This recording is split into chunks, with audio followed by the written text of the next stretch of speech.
Sa positive naman guys, this is the energy of good luck, good fortune, mga kapiksi. Pwedeng swertehin ka guys, and yung swerte na yun yung mag-aangat ng iyong kabuhayan, and makaka-recover kayo sa mga problema na pinagdadaanan nyo. Kasi for some of you, pwedeng may mga pagsubok kayo, no? Challenges sa buhay literal, pwedeng kahirapan or whatever. Usually naman kahirapan, di ba?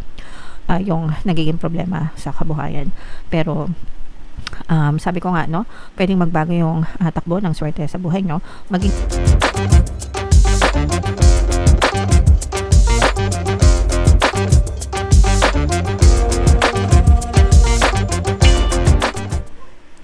Hello guys, hello Libra, welcome back to Pinoy Pixie Tarot.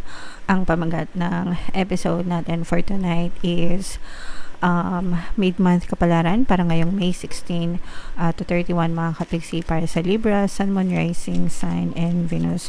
Unahin natin tong deck na to guys. Tingnan natin yung mga mensahe sa inyo or yung mga paparating sa inyo guys ngayong May 16 to 31.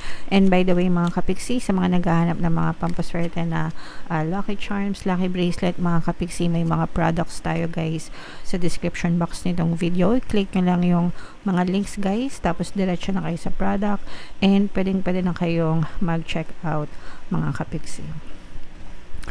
Alright, so ito yung mga mensahe sa inyo mga kapiksi, no?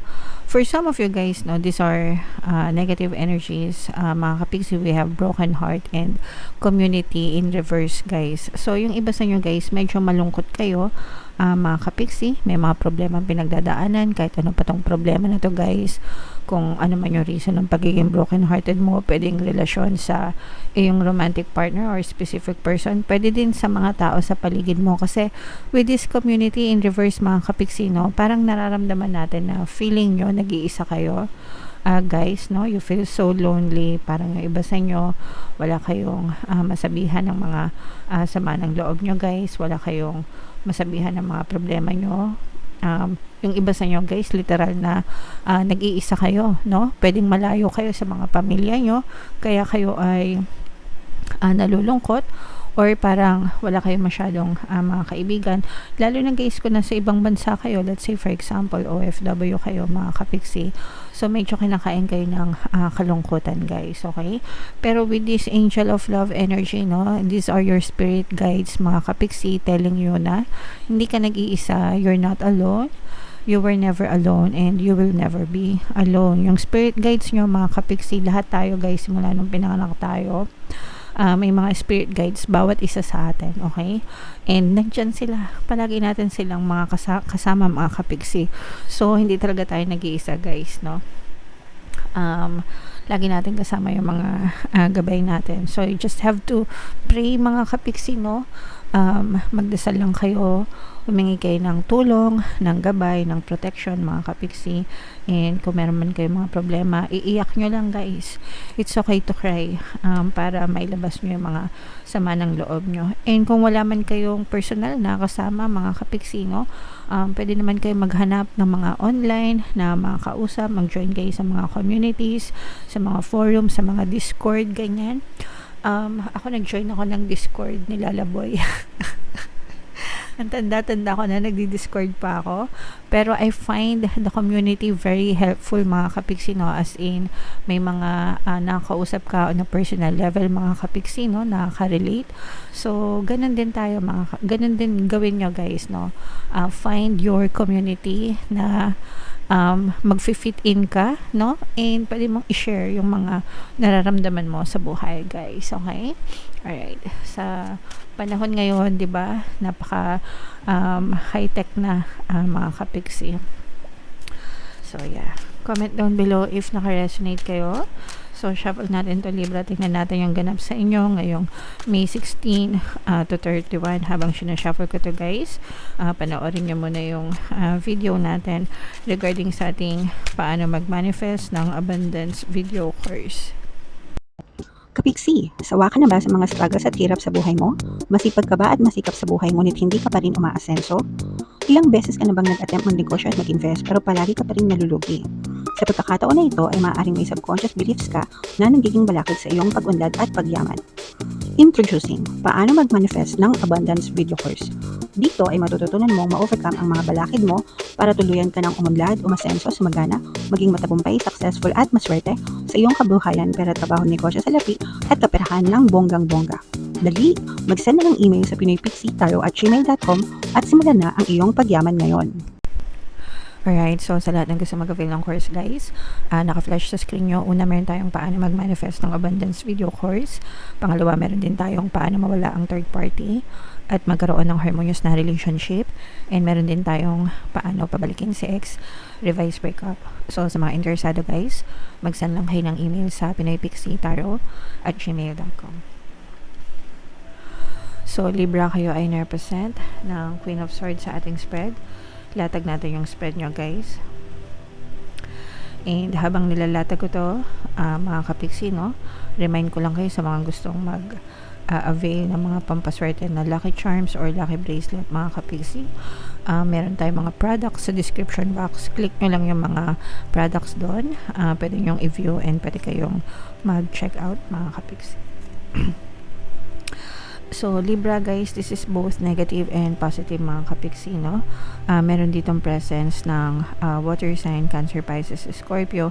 For some of you, maaaring may water element kayo sa inyong natal chart. At saka air sign pala, mga kapiksi. You may be dealing with those people na may mga ganyan sa kanilang natal chart. Yung iba sa inyo guys, parang this is like yung mga issues na yon with other people, parang meron kayong trust issues sa ibang tao guys, kaya meron tayong broken heart na energy dito, mga kapiksi, at saka itong community, no? Diba, sabi ko nga kanina, parang feeling nyo nag-iisa kayo and broken hearted kayo. Yung iba sa inyo guys, parang medyo na trauma kayo siguro, no? Pwedeng nagkaroon kayo ng false relationship or failed relationship with other people. Pwedeng sa love and romantic department guys, kung saan parang nabetray kayo, mga kapiksi, and parang nagkaroon na kayo ng trauma. Yung iba naman, betrayal hindi naman sa romantic department, pero sa relationship pa rin, mga kapiksi. So pwedeng naloko kayo ng kakilala nyo, pinagkatiwalaan nyo, ganyan, and parang nagtanim siya sa inyo ng trauma, mga kapiksi. Kaya yung iba sa inyo, parang umiiwas kayo guys, kayo mismo yung umiiwas, no, sa ibang tao, kaya meron itong energy na to, mga kapiksi. So it is safe, mga kapiksi, no, for you to love and for you to trust other people. Hindi porket naloko kayo ng mga tao is lahat ng tao manloloko. Hindi ganun, mga kapiksi. Kailangan mo lang sigurong i-filter yung mga tao na pagkakatiwalaan mo, mga kapiksi. Kilalanan mo ng mabuti yung mga ugali nila, di ba? And wag niyong ibigay ng todong-todo. Sometimes kasi ganun tayo, no? May mga ganun na klase na alam niyo yun, parang pagkakilala mo na or pag close ka na sa isang tao, binibigay mo na lahat, 'di ba? Even sa friends ganun, mga kapiksi, only to find out na pagsasamantalahan lang din kayo guys, okay? So medyo maghinay-hinay lang din kayo, mga kapiksi. So, yan yung sa negative. Sa positive naman guys, this is the energy of good luck, good fortune, mga kapiksi. Pwedeng swertehin ka, guys, and yung swerte na yun yung mag-aangat ng iyong kabuhayan, and makaka-recover kayo sa mga problema na pinagdadaanan nyo. Kasi for some of you, pwedeng may mga pagsubok kayo, no? Challenges sa buhay, literal. Pwedeng kahirapan or whatever. Usually naman kahirapan, di ba? Yung nagiging problema sa kabuhayan. Pero sabi ko nga, no, pwedeng magbago yung takbo ng swerte sa buhay nyo. Maging receptive lang kayo guys. Tingnan nyo yung kanyang kamay, no, nakasahod na ganun, mga kapiksi, di ba? Tingnan nyo. So ito yung state of being receptive, mga kapiksi. Ibig sabihin ng receptive, ready to receive, no? So para malagay kayo sa receptive state guys, palagi lang kayong magpasalamat sa mga blessings nyo, no? and more swerte and more blessings yung pwede nyo ma-experience pag-angat, pag-asenso at pag-recover. Okay, so ito guys, i-mind nyo na yan sa comment section. Pagdating sa swerte guys, yung palagi kong ina-affirm na sinishare sa inyo, swerte ako sa lahat ng aspeto ng buhay ko. Okay, so palagi nyo lang sabihin yung mga affirmations na yan guys, para talagang ma-attract nyo yung swerte sa buhay nyo mga kapiksi. So, comment sa baba guys sa mga sinuswerte sa buhay. And what else mga kapiksi? Magpahinga guys, no?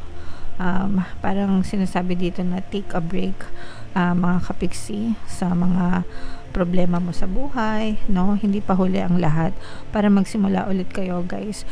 For some of you guys, no, parang nakikita rin natin na mapupunta rin kayo sa healing stage mga kapiksi, kasi for now talaga medyo fresh pa yung mga wounds nyo, fresh pa yung mga sugat nyo dahil doon sa mga tao na nang ahas sa inyo mga kapiksi, sa mga demonyo sa mga ahas, no? Medyo masakit pa talaga siya sa inyo guys, no? Kaya hindi rin natin kayo masisi kung bakit parang medyo nagka-trauma kayo guys, pero just focus on yourself guys and focus on your healing. Unti-unti magiging ma-okay din kayo, and sabi ko nga guys, no, unti-unti kayo makaka-recover sa inyong mga kabuhayan guys. Actually parang magsisimula kayo ng panibagong chapter, panibagong cycle ng buhay nyo. Unti-unti rin kayo magbababay dun sa inyong mga old story, sa mga pain nyo mga kapiksi, and unti-unti rin kayong makakabawi sa sarili nyo. Okay, so ang importante ngayon guys is mag-focus muna kayo sa sarili nyo, especially kung down na down kayo and bagsak na bagsak kayo sa buhay nyo.